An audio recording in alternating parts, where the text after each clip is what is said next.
फर्जी bill, recce करने वाली कार और 15 लाख किलो यूरिया की कालाबाजारी। मुजफ्फरनगर पुलिस ने ऑपरेशन किसान प्रहरी के तहत बड़ी कार्रवाई करते हुए अंतर्राज्यीय यूरिया तस्करी गिरोह का भंडाफोड़ किया है। इस कार्रवाई में 8 आरोपियों को गिरफ्तार किया गया है और भारी मात्रा में अनुदानित यूरिया बरामद की गई है। पुलिस के अनुसार गिरोह किसानों के लिए सब्सिडी पर उपलब्ध कराई जाने वाली यूरिया को अवैध रूप से खरीदकर दूसरे राज्यों में ऊंचे दामों पर बेच रहा था। एसएसपी संजय कुमार वर्मा ने बताया कि गिरोह भोपा क्षेत्र के कुछ खाद विक्रेताओं से यूरिया खरीदता था। इसके बाद फर्जी बिल तैयार कर पिकअप और कैंटर वाहनों के माध्यम से इसे यमुनानगर भेजा जाता था, जहां प्लाईवुड फैक्ट्रियों में इसका इस्तेमाल किया जाता था।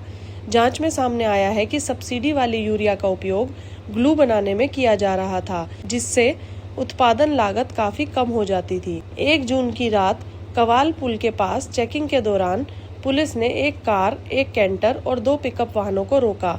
जांच में कार सवार आरोपी रेकी करते मिले, जबकि अन्य वाहनों में बड़ी मात्रा में यूरिया लदी हुई थी।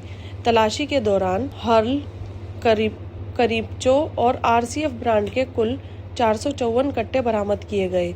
मौके पर पहुंचे जिला कृषि अधिकारी ने संबंधित दस्तावेजों और बिलों को फर्जी बताया।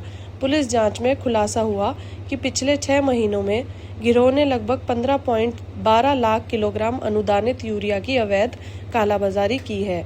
गिरफ्तार आरोपियों में मुजफ्फरनगर, सहारनपुर और यमुनानगर के निवासी शामिल हैं। इनमें भोपा क्षेत्र के 3 खाद विक्रेताओं के नाम भी सामने आए हैं। पुलिस ने आरोपियों के खिलाफ आवश्यक वस्तु अधिनियम और भारतीय न्याय संहिता की विभिन्न धाराओं में मुकदमा दर्ज कर आगे की कार्रवाई शुरू कर दी है। इस सफल अभियान के लिए पुलिस टीम को 25,000 रुपए का नगद पुरस्कार भी दिया गया। देखिए, मुजफ्फरनगर पुलिस में एक इनपुट मिला था, एक टिप ऑफ मिला था, जिसके परिदृश्य में पिछले 10 से 15 दिनों में इस पे कार्य चल रहा था कि सरकारी जो किसानों के लिए यूरिया सप्लाई होती है उसका कुछ अवैध ब्लैक मार्केटिंग की जा रही है। इस संदर्भ में एसपीआरए उनकी टीम द्वारा पूरे शिद्दत से काम किया जा रहा था और जानसठ पुलिस तथा एसओजी सर्विलांस के संयुक्त प्रयास से, अभियान से तथा एग्रीकल्चर अफसर के द्वारा भी इसमें सहयोग किया गया था। इस इनपुट के आधार पर जब चेकिंग की जा रही थी कल 1 तारीख को, तो इसमें एक कैंटर और 2 पिकअप गाड़ियां, एक आरा गाड़ी के साथ 5 लोग मौके पर गिरफ्तार होते हैं।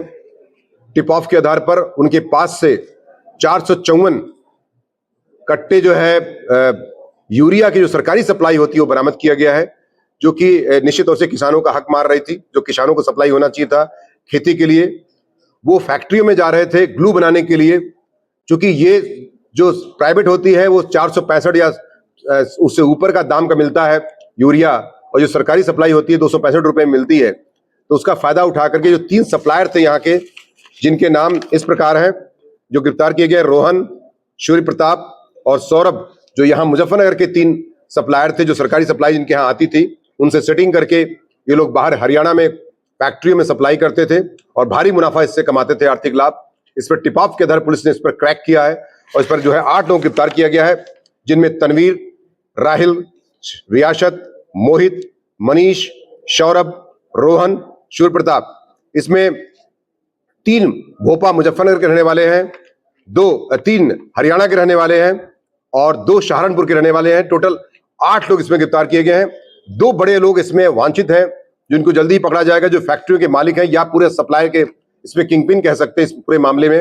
उनको भी गिरफ्तार किया जाना बाकी है। बाकी इसमें पूरी टीम ने बहुत ही शिद्दत से काम किया है तथा निश्चित तौर से ऑपरेशन प्रहरी के तहत, ऑपरेशन किसान प्रहरी के तहत, जिसमें किसानों के हित के लिए तमाम जो मामले, चाहे उनके ट्यूबवेल का चोरी हो, चाहे ट्रांसफार्मर चोरी हो, चाहे उनके तेल का चोरी हो या किसी प्रकार का उनका जो है पंप वगैरह का चोरी होता है, पूरे इस प्रोग्राम में जो भी इसमें कार्य किया जाएगा उससे जनपद मुजफ्फरनगर पुलिस द्वारा ऑपरेशन किसान प्रहरी के तहत इसमें कार्य करते हुए किसानों के हित के लिए इसे बड़ा एक पूरे गैंग को, एक ऐसे संगठित गिरोह को पकड़ा गया है, जिसमें कठोरतम कार्रवाई सुनिश्चित करते हुए कार्रवाई की जा रही है जेल भेजने की। साथ ही साथ इसमें मेरे द्वारा एसपीआरए और उसकी पूरी टीम को बधाई देते हुए जो हमारी नॉन गजेटेड टीम है उसको 25,000 रुपए के इनाम की घोषणा भी की जा रही है। सर, इस यूरिया का फैक्ट्री में क्या इस्तेमाल होता था? मैंने जैसा कि बताया इसमें कि ये यूरिया का इस्तेमाल जो है प्लाईवुड फैक्ट्रियों में ग्लू बनाने के लिए इंडस्ट्रियल टेक्निकल ग्रेड 1 का प्रयोग किया जाता था। ये इसी प्रकार की यूरिया होती थी, इसलिए इसकी मांग थी और सस्ते दामों में मिल जाने के कारण काफी इनका मुनाफा होता था। इस परिदृश्य में इसी कारण से ब्लैक मार्केटिंग की जा रही थी।